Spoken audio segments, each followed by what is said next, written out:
நான் என்ன கேட்குறேன், நீங்க சீஃப் மினிஸ்டர் டெய்லி காலையில் நீங்க இப்போ வந்து 2 பேப்பர் படிக்கணுமாப்பா? உனக்கு இதை விட என்ன வேலை? காலைல இருந்துச்சு 2 பேப்பர் படிக்கிறதோட என்ன வேலை? நம்ம ப்ரோக்ராம பார்த்தாலே டெய்லி என்ன நடக்குதுன்னு அது கூட 1 மணி நேரம் பேசலாமா? சுருக்கமா சொல்லிடுவோம்.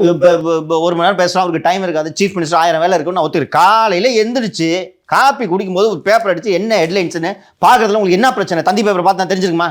மறுநாள் நீங்க ஸ்பீச்சுக்கு இந்த மாதிரி எழுதும்போது யோ என்ன எப்படி எழுதி வச்சிருக்கீங்கன்னு கேட்பீங்களா? அதை விட என்ன வேலை இப்போ உங்களுக்கு?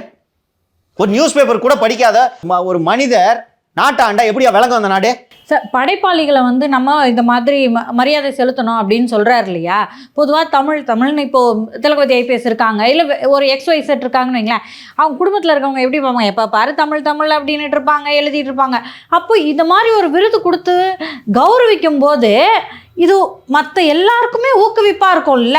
அன்னைக்கு நீதிபதி திரு ஆனந்த் வெங்கடேஷ் அவர்கள் பேசியதில் ஒரு சில விஷயங்கள் தான் செய்தித்தாளில் வந்திருக்கிறது. நான் அதற்கு பிறகு வழக்கறிஞர்களிடம் பேசிய போது அவர் எழுத்தாளர் மார்க்சிம் கார்கி எல்லாம் கோட் பண்ணி அன்றைக்கி கோர்ட்டில் பேசியிருக்காரு.